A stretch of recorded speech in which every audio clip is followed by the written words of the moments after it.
الحمد لله نحمده ونستعينه ونستغفره ونؤمن به ونتوكل عليه ونعوذ بالله من شرور أنفسنا ومن سيئات أعمالنا من يهد الله فلا مضل له ومن يضلله فلا هادي له ونشهد أن لا إله إلا الله وحده لا شريك له ونشهد أن سيدنا وسندنا وحبيبنا ومولانا محمد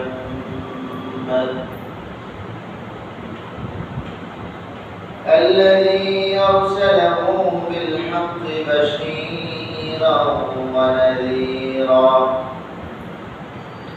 وداعيا إلى الله بإذنه وسراجا منيرا أما بعد فقد قال الله تعالى وما أرسلناك إلا رحمة للعالمين وفي آية أخرى قل إن كنتم تحبون الله فاتبعوني يحببكم الله ويغفر لكم ذنوبكم والله غفور رحيم وقال تعالى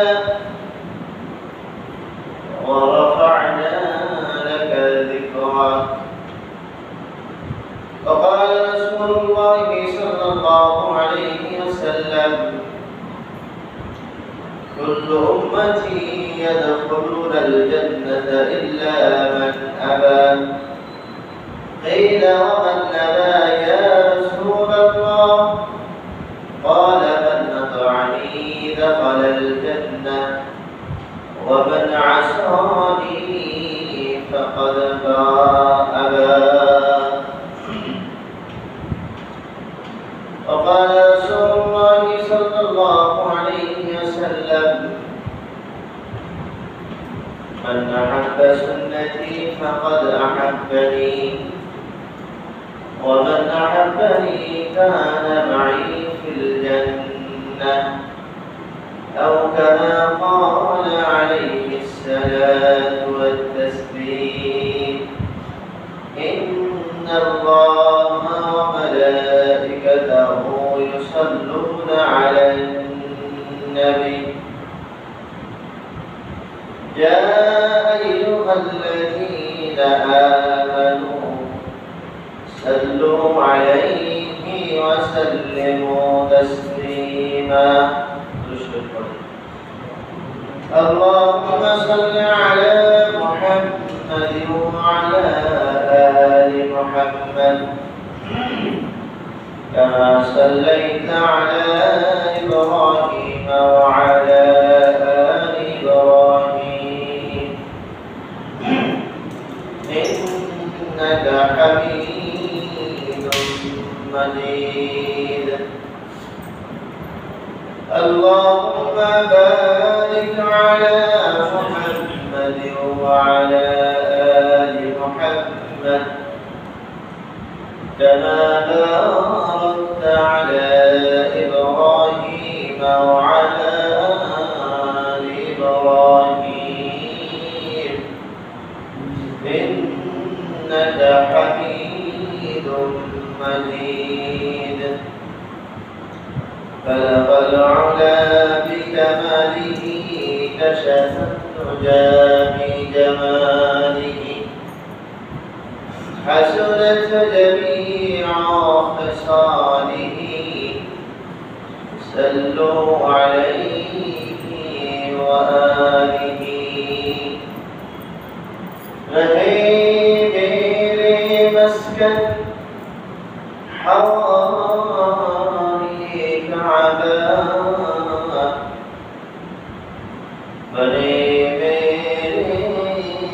مدفن دیار مدینہ بلغ العلا بکماله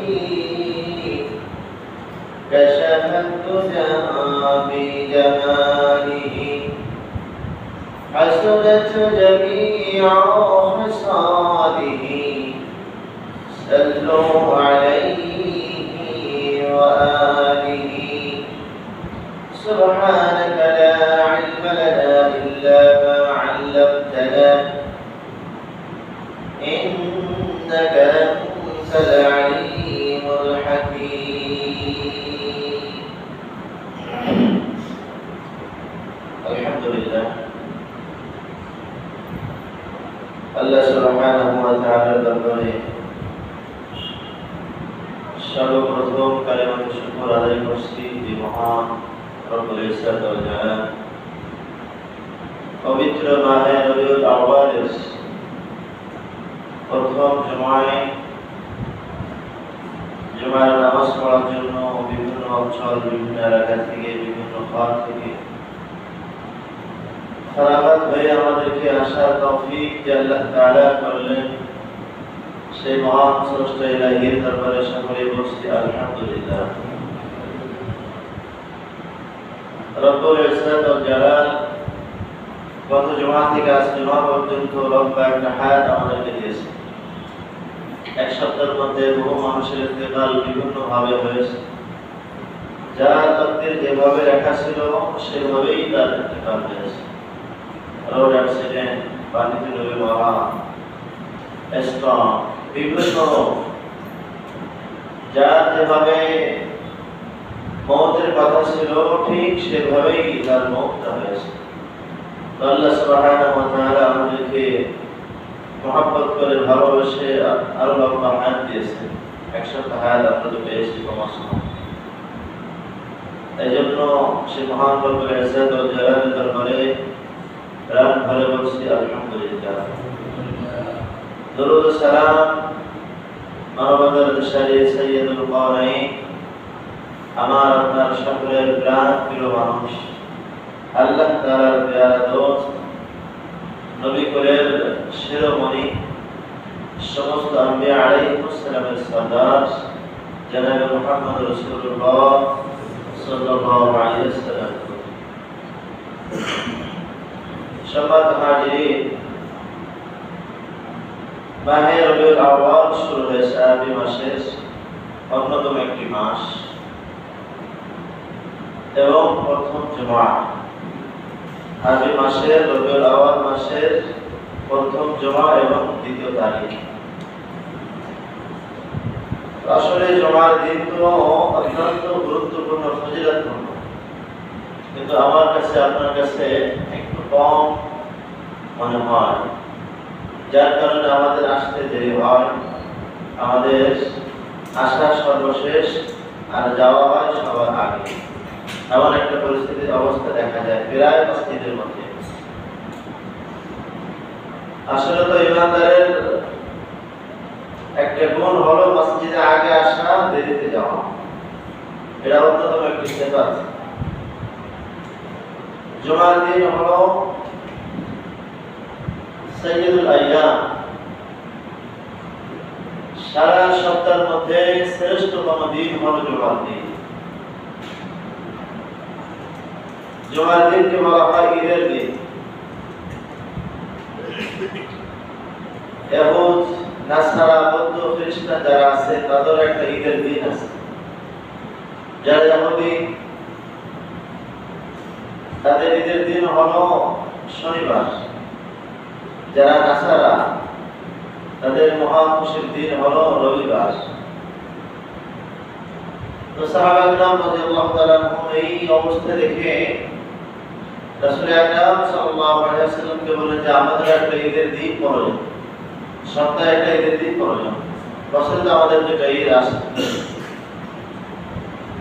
তো পরামর্শ ক্রমে দিন ঠিক করা হলো ইয়াউমুল জুমআ।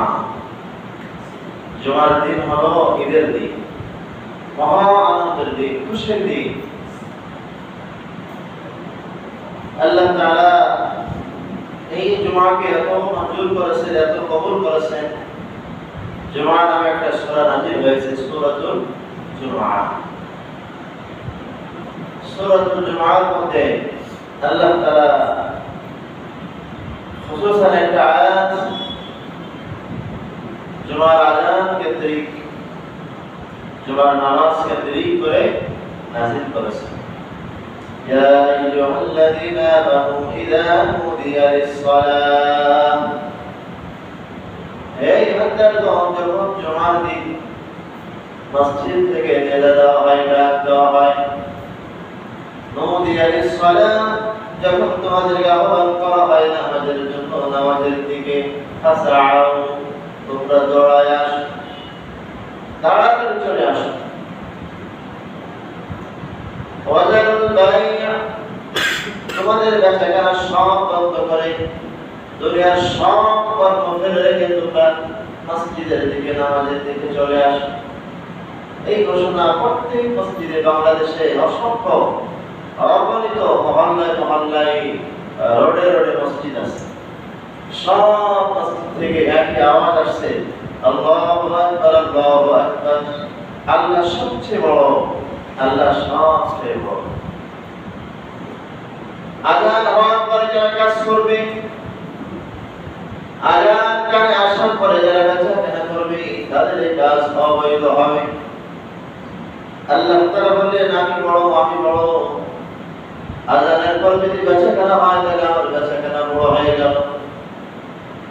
দুনিয়ার অন্য কোনো কর্ম যদি লিপ্ত হয়, সেই কাজ বড় হয়ে যায়, তখন আমার মহা ভুলের মধ্যে একটা আমরা পড়ে গেলাম। এই জন্য উচিত হলো আযান হওয়ার সাথে সাথে কাল বিলম্ব না করে মসজিদে চলে আসা। মসজিদ হলো মুসলমানদের একটা ইবাদতের ঘর, বাইতুল্লাহ। আযান হওয়ার সাথে সাথে দুনিয়ার সব কর্ম ফেলে, সব ঝামেলা থেকে মুক্ত হয়ে নামাজের প্রস্তুতি নিয়ে মসজিদে চলে আসা। কারণ জুমার দিন হলো সাইয়্যিদুল আইয়াম, সপ্তাহে 7 দিনের মধ্যে সবচেয়ে উত্তম দিন হলো জুমার দিন। সাইয়্যিদনা আদম আলাইহিস সালামকে আল্লাহ তাআলা জুমার দিন সৃষ্টি করেছিলেন। আদম আলাইহিস সালামকে জান্নাতের মধ্যে প্রবেশ করানো হয়েছিল জুমার দিন। আবার জুমার দিন জান্নাত থেকে দুনিয়াতে আনা হয়েছিল জুমার দিন। এই জন্য জুমার দিন বড় দামি দিন।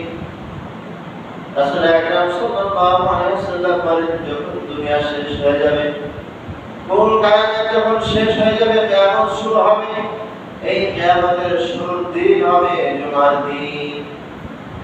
জুমার দিনে কিয়ামত শুরু। এই জন্য সম্মানিত হাজিরিন, যারা এত দূরে বাসায় বিভিন্ন কাজে, বিভিন্ন দোকানের মধ্যে হয়তো সময় নষ্ট করতেছে, মেহেরবানি করে আমরা আযান হওয়ার পরে দুনিয়াবি কোনো কর্ম না করে নামাজের প্রস্তুতি নিয়েই আমরা নামাজে চলে আসি। এটা হলো আমাদের কাজ, এটা হলো আমাদের জুমার দিন। আল্লাহ, সম্মানিত হাজিরিন, পবিত্র মাহে রবিউল আউয়াল শুরু হয়েছে। রবিউল আউয়াল মাসে ঐতিহাসিক একটি মাস, আমাদের জন্য আনন্দের একটা মাস, যে মাসের মধ্যে রাসূল আকরাম সাল্লাল্লাহু আলাইহি ওয়াসাল্লাম দুনিয়ায় আবির্ভাব হয়েছিলেন, জন্মগ্রহণ করেছিলেন। তারিখ ভিন্ন, এক এক তাফসীরের মধ্যে এক এক রকমের তারিখ আছে। যাওয়ার জন্য ইন্তেকালের যে তারিখ 12 রবিউল আউয়াল, এটা নিয়ে কোনো মতভেদ নাই, মতানক্য নাই। সব তাফসীরের মধ্যে সব মুফাসসির আল্লাহ একই তারিখ নির্ধারণ করেছেন। প্রশ্ন হলো, এত দামি মানুষ, শ্রেষ্ঠ মানুষ, যার জন্মের তারিখের কোনো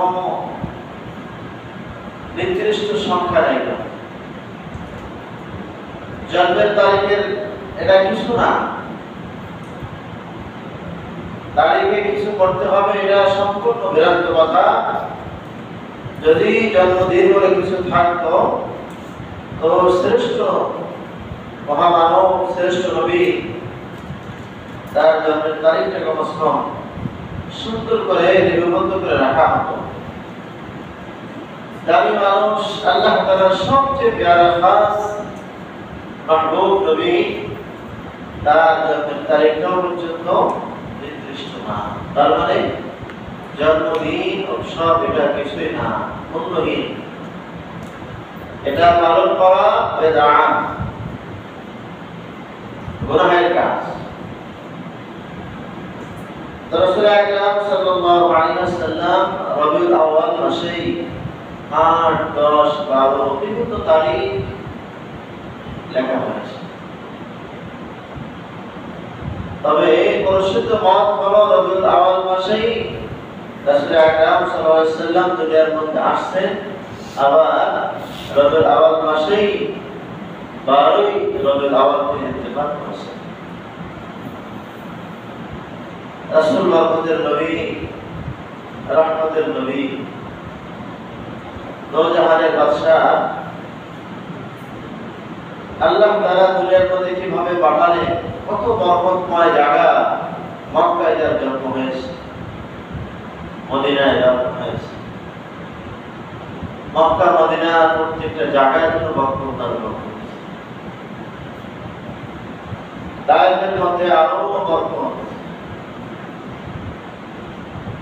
তায়েফের মধ্যে হাঁটলেই যেন কেমন শরীরের মধ্যে একটা বরকত ভাব মনে হয়। উর্বর জমি, গাছ রোপণ করলে ফল আসতে দেরি হয় না, বরকতে সেখানে ভরা। এই বরকতের নবী মা আমিনার গর্ভে চলে আসলেন। ইতিহাসের কিতাবের মধ্যে পাওয়া যায়, জনাবে মুহাম্মদ রাসূলুল্লাহ সাল্লাল্লাহু আলাইহি ওয়াসাল্লাম যখন আমিনার গর্ভে ছিলেন, আমিনা যেই রাস্তা দিয়ে হাঁটতেন সেই রাস্তার মধ্যে খুশবু ছড়ানো। আমিনা যেই পথে হাঁটতেন সেই পথে সুঘ্রাণ আর সুঘ্রাণ। আমিনা যেই ঘরের মধ্যে অবস্থান করতেন সেই ঘর আলোকিত হতো। আমিনা যেই ঘরে বসবাস করতেন ঘর থেকে যেন খুশবু আসতেছে, আপনাদের ঘরে আসতেছে। সবাই জিজ্ঞেস করতো, আমিনা কোন আতর ব্যবহার করো, কোন পারফিউম ব্যবহার করো, এত ঘৃণা, এত ঘৃণা, এত খুশবু আসে কোথা থেকে? আমিনার মা নিজে জিজ্ঞেস করেন, ও আমিনা, তোমার শরীর থেকে এত ঘৃণা আসে কেন, এত খুশবু আসে কি করে? কোন আতর ব্যবহার করো? আমিনা তখন বলে, ও মা, দুনিয়ার কোনো আতর না, কোনো পারফিউম না, আমার পেটে যে বাদশা আছে সাইয়েদুল মুরসালিন, তার বরকতের জ্ঞান, তার বরকতের জ্ঞান। ইতিহাসের মধ্যে আসছে, তাফসীরের মধ্যে আসছে, আমিনা যখন রাস্তা দিয়ে হাঁটতেন সব গাছপালা তাকে সালাম করতেন, ও আমিনা, বড় মোবারক মায় তোমার জীবন, তোমার পেট বড় দামি, তুমি বড় দামি মানুষ, তোমার উপরে সালাম। গাছে পর্যন্ত সালাম করত, পশু পাখি পর্যন্ত আমিনাকে সালাম করত। হাদিসের মধ্যে আসছে, আমিনা রাস্তা দিয়ে হেঁটে যাচ্ছে, আমাদের সকলের জাতির পিতা সকলের সৈয়দ আদম আলাইহিস সালাম এসে আমিনাকে সালাম করলেন, আমিনা বরকতময় তুমি, বরকতময় তোমার পেট, তোমার উপরে সালাম, আমার পক্ষ থেকে সালাম করো। শুধু তাই নয়, আমিনাকে বহু আম্বিয়া আলাইহিস সালাম, অনেক বড় বড় নবী পর্যন্ত এসে রোহানভাবে সালাম পেশ করেছেন। কেন দিলেন? আমিনা একটা বরকতময় যার পেটের মধ্যে আমাদের নবী পয়গম্বর আলাইহিস সালাম ছিলেন, এই বরকত আমিনার দাম বেড়ে গেছে। লম্বা ইতিহাস মূলত কথা হলো রাসূল আকরাম সাল্লাল্লাহু আলাইহি ওয়াসাল্লাম যখন দুনিয়ার মধ্যে আসবেন, দুনিয়া আসার প্রয়োজন হলে ধাত্রীর প্রয়োজন হয়,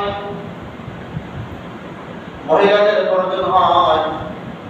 তো ধাত্রী হিসাবে ছিলেন আব্দুর রহমান ইবনে আউফ, তার মা আমিনার ঘরে আসলেন যখন আব্দুর রহমান ইবনে আউফ তার মা বলেন, আমিনা গর্ভ থেকে যখন মুহাম্মদ রাসূলুল্লাহ সাল্লাল্লাহু আলাইহি ওয়াসাল্লাম দুনিয়ায় আসলেন, কেমন যেন আকাশের চাঁদ এসে গেছে, সুগ্রাণ সুগ্রাণ সুগ্রাণ মনোমুগ্ধ হয়ে গেল। ঘরের মধ্যে অন্ধকার থাকলো না, পুরো ঘর তখন আলোময় আলোময়। আমিনা বলেন, এটা আমার কিছু না, এটা এই বাচ্চার কারণে, কারণ বাচ্চা হলো সাইয়্যিদুল মুরসালিন, বাদশা দো জাহানের বাদশা। আল্লাহ তাআলা বলেন, ওয়ামা আরসালনাকা ইল্লা রাহমাতাল লিল আলামিন। ও নবী, আপনাকে আমি রহমত হিসেবে দুনিয়ার মধ্যে পাঠিয়েছি। আপনি উভয় জাহানের রহমান, আপনি উভয় জাহানের রক্ষা।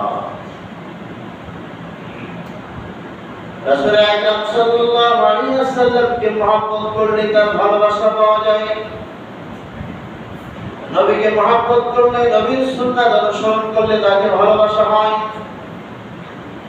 আমরা নবীর সুন্নাতকে ভালোবাসতে চাই না, নবীকে ভালোবাসতে চাই না, শুধু মুখে মুখে দেখাই আমি আশিকে রাসূল, আমি নবী প্রেমী।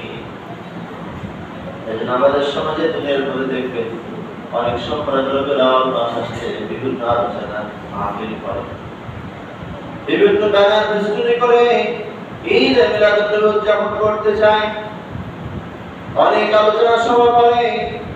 রাসূল আকরাম সাল্লাল্লাহু আলাইহি ওয়াসাল্লাম এক দিনের জন্য না, একটা মাসের জন্য না, পুরো সময়ের জন্য, 12টা মাসের জন্য, 30টা দিনের জন্য, সব সময়ের জন্য, প্রত্যেক দিনের জন্য রহমত।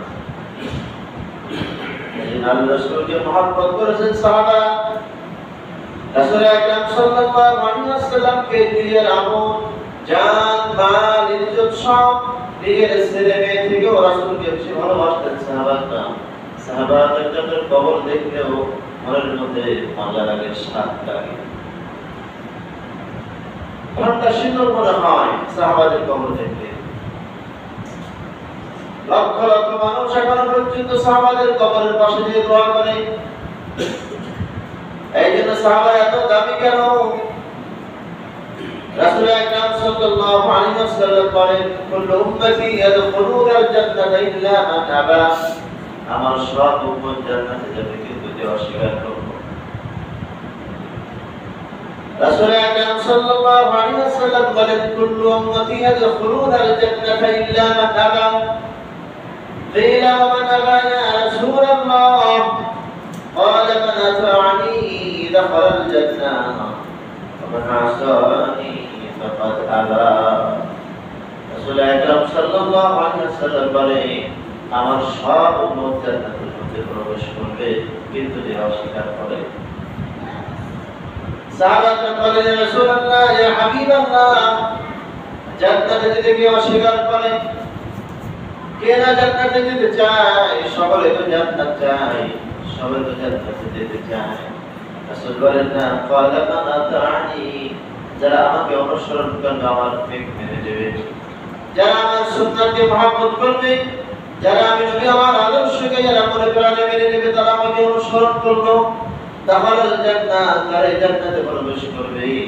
ওমান আসানি ফাকাদ আবা, যারা আমার সুন্নাতকে মহব্বত করবে না, অস্বীকার করবে, আমার আদর্শকে যারা আদর্শ ভালো লাগে না, আমার নিয়ম শৃঙ্খলা যাদের মনে প্রাণে ভালো লাগে না, তারা আমি রাসূল আমাকে অস্বীকার করলো, তারা জান্নাতে প্রবেশ করবে না।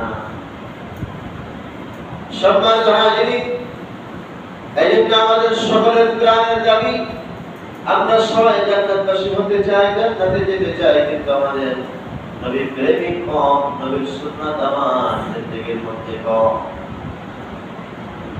সব ক্ষেত্রে